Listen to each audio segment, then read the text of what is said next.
Hello and welcome back to my channel. I am in my new apartment, which is very exciting, but I don't have any furniture. I actually just fell through the box that I'm sitting on, so now I have a board over the top of it. So this could be a little bit rocky. I am planning to set up my spare room into a bit more of like a filming area / office.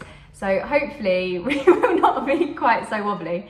On to more important things, if you haven't subscribed to my channel yet, please do, because about 68% of my viewers, I think, still haven't subscribed. So do hit that button and keep up to date with my fantasy journey. And now we will go through my Game Week 9 recap and my team selection thoughts for Game Week 10. I just fell through the box that I was on, so we are now on the floor. This is not the best start to a video, but let's have a look at how I did last week. So I got 90 points, which it's annoying because I saw so many people getting over 100 points, which is incredible stuff. But the week started off terribly, absolutely awful. Until the Man City game, I was below average. It wasn't going well. I was not happy whatsoever. We will look into my team, but safe to say, Madison and Haaland this week really just pulled me out. Last week, I did 2 transfers, but I only had 1 free transfer, so that's -4 points, knocked off. But we are above average, so 68 is the average and I'm on 90, so that's good. And I'm really surprised by my overall rank, 219,000. Did not see that coming, and especially at the start of the weekend. My rank, I think, went up to about 800,000 initially, so I was expecting to be in the millions. Really relieved that I managed to scrape it into the top 200-ish thousand. Now, do I have a bone to pick with my viewers? I was criticised so much in my initial Game Week 9 kind of ideas video because I had Ward in goal. Now, admittedly, I did talk myself out of putting Ward in goal, but look at this, 8 points, and he was on my bench. I mean, where did you pull that from? His highest scoring week so far this season. Perhaps Ward watches my videos and that was a middle finger up to me for not having full faith in him. He made 3 saves and he even got a bonus point, and I was going on last week about, oh, well, you know, I will have Pope because he always makes saves and he always gets the bonus points. I mean, Danny Ward, hats off. I feel so awful for not having any faith in you whatsoever. I made the decision to put Pope in goal for a reason. This week it didn't pay off, but hopefully, let's look at Pope's fixtures. Who has he got coming up next? Brentford. There will be some saves there, I'm sure. So I'm sure I will keep Pope in goal for next week, and yes, but all of you that criticised, who's laughing now? Well, not me, because I put him in on the bench anyway. Into my main team. So Cancelo, 1 point, disappointing, and especially after seeing how well Foden did. Oh my goodness, just bringing in those points. But I mean, at least he played the full 90 minutes, so we secured ourselves a point with that one. But I will have to think about all 3 of my City players ahead of Game Week 12. Cancelo may be one that I can transfer out. I'll probably bench Haaland for that week because you just wouldn't want a fantasy team without him, would you? And De Bruyne potentially swap with Salah, but I'm not entirely sure. But Cancelo, probably out of the 3 that I have, he's the one that I'd be most happy to transfer out and bring someone else in. Trippier, I am so pleased that I brought him in on my wild card. Against Fulham, we secured 7 points, which is great. And they kept a clean sheet, so even better, and he secured a bonus point. Trippier is definitely staying put in my team for the foreseeable. And out of my defenders, he is doing really well. Reece James, so fantastic result against Palace. Great to see Chelsea back on track. First game under Potter and we won. So that makes me feel very optimistic about the rest of the season. But Reece James, like, start doing things, please. This is the problem. Sadly, we didn't keep a clean sheet. I'm glad, I will take the win, so I'm not too heartbroken that we didn't keep a clean sheet. But obviously from a fantasy Premier League perspective, Chelsea did concede a goal, so clean sheet points gone. I don't know whether I'm just going to say this every single week until something good happens, but I still don't want to get rid of Reece James. Chelsea haven't got the easiest run of fixtures coming up, but they're also not the worst. So hopefully against Wolves and Villa, we will absolutely knock it out of the park. And then that will just build up momentum and confidence. And then for Brentford, Man U, Brighton, it will just be fantastic. And Reece James will be bringing in like 14 points. It will be lovely to see. But for 6 million as well, I'm just really happy with Reece James. And whilst I do wish the points were slightly higher, and since Game Week 4, to be honest, we haven't seen too much from him, but hopefully that just means something is brewing and it's going to come out soon enough. De Bruyne, 8 points, very pleased about him. He is another one on the team where I wish I'd have brought him in sooner. I think, did I bring him in? I brought him on my wild card. When I'm looking for players on the team, if they're getting me regularly sort of 5 points and above, then it's a really good sign. And De Bruyne, apart from those 2 game weeks, is in that category. I did just mention potentially bringing him out for Salah in game week 12, but I'm going to keep an eye out on how Salah's performing, because this season it's just been strange, hasn't it? It's not really like watching Salah from prior seasons. I do want that easy route back to De Bruyne to bring him in, because after game week 12, look at those fixtures. De Bruyne could score some serious points during those, plus Haaland. I think they are my two key City players that I do want to keep on my team, and then maybe keep an eye on how Foden's doing as well. Martinelli, 4 points. I will not complain too much about that. I see him staying on my team. They have got Liverpool this week, and I haven't really got the option on my bench to transfer in anyone else to replace him, so I'm slightly nervous about having him. Let's hope for some good things. It could happen. I must say, I was quite surprised. North London derby, I thought that Spurs were going to score more. I'm surprised that it was only 3-1. It was a good game, but I did think it was going to be a bit more tense, I guess. And then again, from a fantasy Premier League perspective, annoying that Arsenal did concede that goal.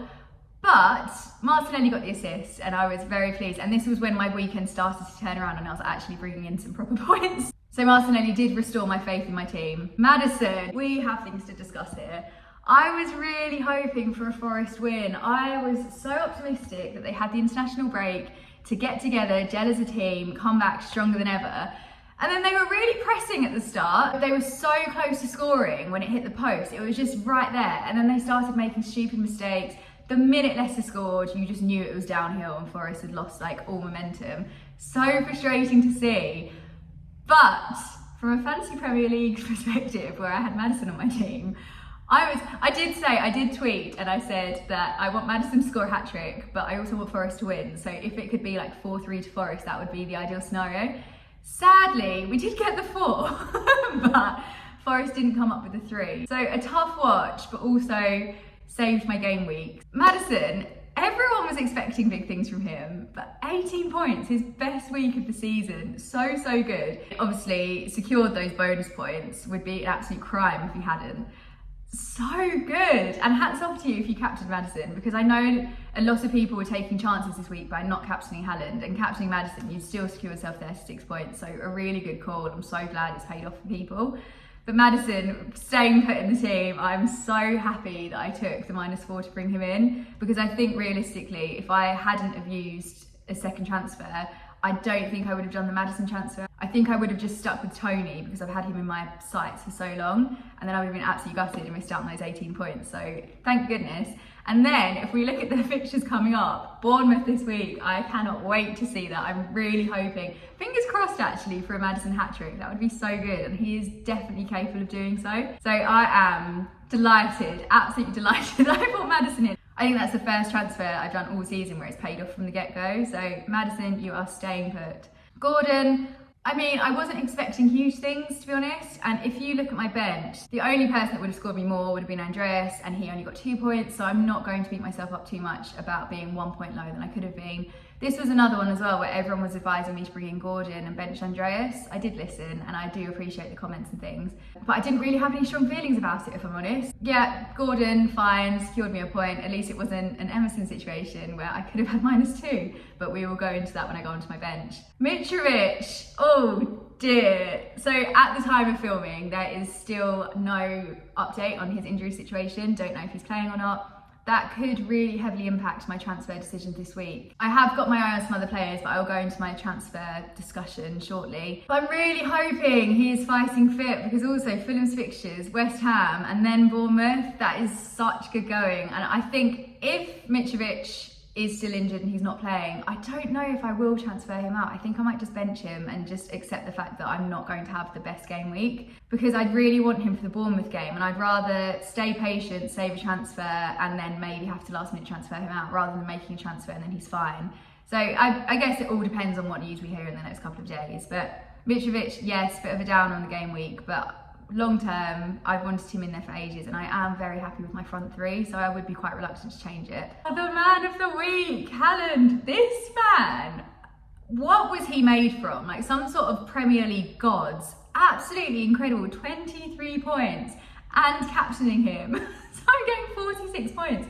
The last time, I think it was the Forest game, no, the Palace game, and he got 17 points. I didn't captain him that week, and I was so gutted about it. So I was delighted to be in this like Haaland haul, his best game week so far. The game was amazing to watch anyway. 3 goals scored, another hat-trick. This man is absolutely unstoppable. And he got 2 assists. He obviously also picked up the 3 bonus points because he is perfect and he deserves all of the points. 3 isn't enough in my opinion. But Haaland, yes, I am so happy with him. He's probably the best call I've made this entire season so far. I'm really glad I started the season with him. He is worth every penny of that £12.1 million. And yes, I am absolutely fangirling over Haaland, but look at that history. I mean, his lowest scoring game week, surprisingly against Bournemouth, I still don't get that, but 5 points, that's still more than what most of my other players get per week. So I'm really, really pleased with Haaland. And even though we have a blanking game week 12, I think that week, again, I may just have to accept the fact that I'm not going to score a ton of points and bench him because I don't want to have the headache of having to try and replace him again in the future. Tony, so I have followers on Twitter that when I brought Tony in, they were like, about bloody time, because you bang on about this man so much and you just need to bring him in. I'm still so gutted that in game week 6, I wanted to bring him in, but I was £0.1 million short, and then he scored 17 points that game week. I can't get over it. It's going to wind me up forever. I wish I'd have just taken some sort of hit and taken a -4, been able to afford him, taken someone else out and brought someone cheaper in, but whatever. I really thought game week 9 against Bournemouth, yes, Tony is going to have a Leeds resurgence. It will be absolutely fine. He's going to get a hat-trick, good to go. 1 point. I mean, on the positive, they kept a clean sheet, but I mean, 0-0. I just didn't see Brentford and Bournemouth ending that way, and it's really, really annoying. It's fine. Again, like I said, I am happy with my front 3. I will keep him.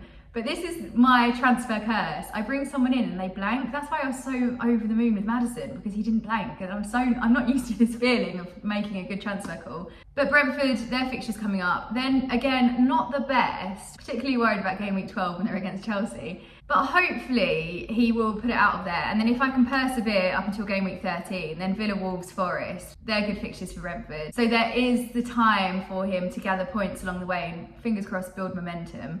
But we will see. But yes, the most anticlimactic transfer of my season so far. And then having a look at my bench, we've touched on Andreas, 2 points, Nico Williams, -1. Even though I was rooting for a Forest win, I was very nervous about bringing in a Forest defender. And I think, thank goodness, I did listen to my gut instinct because -1 points wouldn't have been ideal.